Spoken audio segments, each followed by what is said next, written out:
Hello guys, welcome back to another election prediction video. This time we're doing the 2022 Senate prediction for the month of July, and Democrats have made a lot of ground in accordance with the Senate races. They have made up a substantial amount in a lot of swing states, and they have a real honest shot of probably even holding the Senate, or they have a real chance of even expanding their Senate seats if they're lucky enough. They just got to get their way in a lot more states. But so far, after the Roe v. Wade decision, Democrats are definitely rebounding in a lot of states, and in a certain amount of states, specifically Georgia, Pennsylvania, Arizona, those three, the GOP just has pretty much terrible candidates. Also, New Hampshire as well, they also have terrible candidates. And that's really what's going to be bringing down the Republicans in this Senate prediction. So let's get right into this. First state I'm going to rate is Missouri. Now, I'm thinking that with the Republican primary in Missouri, it's looking like Eric Greitens might not win because it's getting a lot more competitive, and this is going to make me rate this state as safe Republican. I don't think it's going to be that competitive. I think the Republican will probably end up winning this state by around 10% or more, I would say. The state of Florida, Rubio's a very strong incumbent. The polling average shows him up by about 9 points. He's not going to be losing re-election. I highly doubt it. It's a state Democrats really shouldn't focus on winning in the Senate and in the governor's race. I just think they're both lost causes for them. State of Ohio, Tim Ryan is showing that this race could be made competitive, but I don't think Democrats can invest that much time into his campaign, considering it is Ohio and it's a very Republican state, and this is a midterm year, which does show the Republicans should do well in a midterm year. Just whenever a party's not in power, the out of party power does a lot better in elections. I don't think the Democrats are going to be wasting that much time in Ohio. I think it's at most it's going to be likely Republican. The state of Utah. Now Utah's interesting. Mick Mullen's running here, and so far we saw in the Utah Senate primary, like the Republican candidate Mike Lee, he only got 62% of the vote due to other more moderate Republicans getting the rest of the vote there in Utah. Now, this may signal weakness in him, and I really do think it signals weakness. And the polling does show McMullen as a chance in Utah. I'm going to be rating this as a likely Republican state. I still expect the Republicans to win the state by 8 to 9 points against Evan McMullen. The state of North Carolina, I also kind of expect to be about a likely red state. I think Ted Budd's probably going to win here by around 5 to 6%. I don't think it's going to be all that competitive either, considering Biden didn't win this state. Let's head to Washington State. This race also, there was an inside poll done by the Republicans here showing the Democrat only leading by 5 points. And there was another poll showing the Democrat up by 11. So we'll average them out and say the Democrat probably wins by 9% or 8%, around there.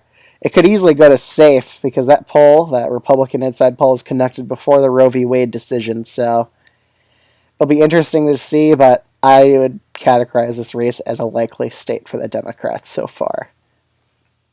Now let's head to New Hampshire. Again, Don Bolduc. He's not a really good Republican to run for the state of New Hampshire. They don't have any good candidates here, which is why I think Maggie Hassan's going to survive in this state of New Hampshire and probably win it by a pretty comfortable margin, around 3 to 4% against Don Bolduc.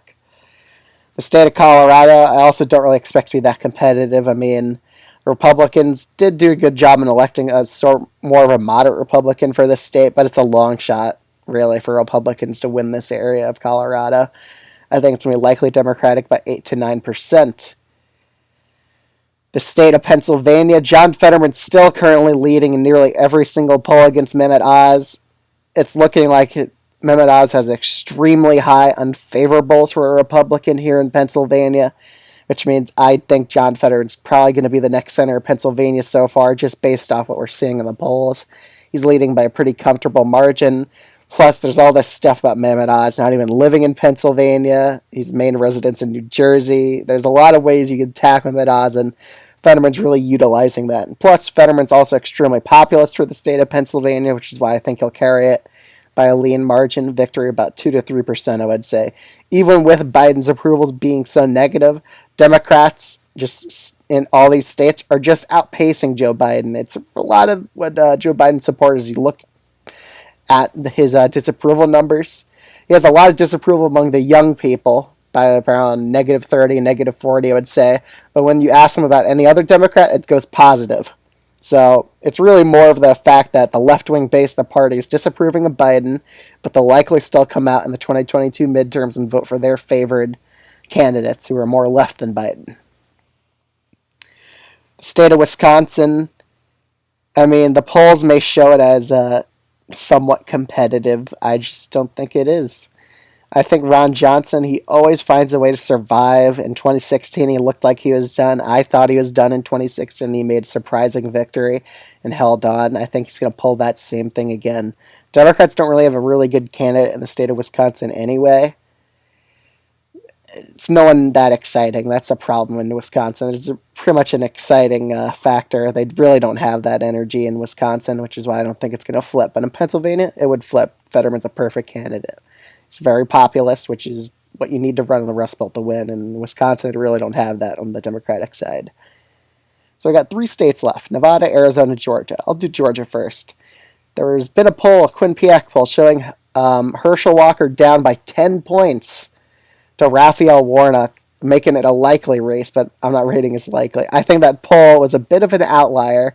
I think at most it's signaling a lean margin of victory around 2 to 3%, I would say, because then Herschel Walker released his own inside campaign poll, and that showed him tied with Raphael Warnock 47 to 47.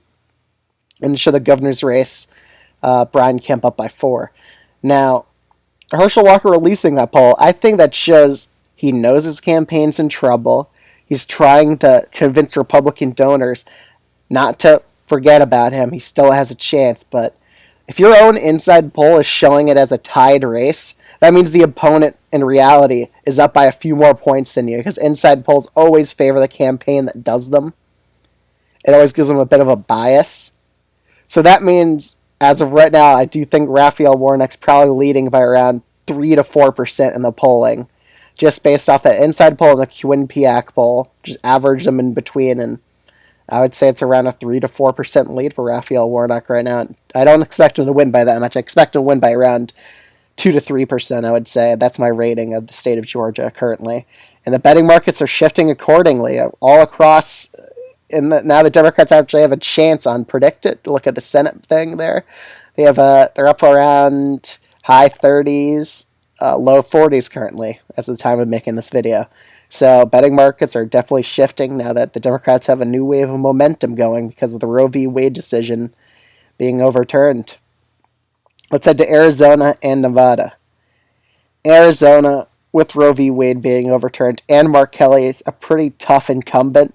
He's pretty strong, but he never led by over 50% on a poll, which is one thing you hold against him, which is why I would rate this race as tilt Democratic. I think it'll be in the Democrats' favor. And in the state of Nevada, Republicans actually have a pretty decent candidate in Adam Laxalt. He actually has a chance at flipping the state. And I think Nevada, honestly, looking at it, I think it's going to be the closest Senate race in 2022.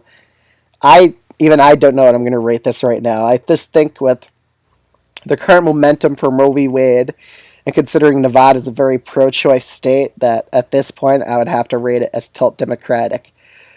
And this means the Democrats will actually net a Senate seat in this 2022 Senate map, which is the first time I think I ever did this in a very, very long time in a prediction video like this. But I do think the Democrats are probably going to be able to really capitalize on this momentum. But still, Nevada and Arizona, they're only tilt Democratic states. The polling could be really wrong here, and the Republicans could still win those states over. There's a lot of campaigning left to do, but so far, I think the Republicans prioritize winning Arizona and Nevada. I think those are the most winnable seats for them at this moment. I think that's what they really need to capitalize on, because it looks like Georgia's coming out of reach and Pennsylvania's coming out of reach. And they do have to do a bit of defense in Wisconsin, but I think it's going to be a Republican hold still. So let me know what you think of this election predictor in the comments below. Like, comment, and subscribe, and I'll see you guys in the next one.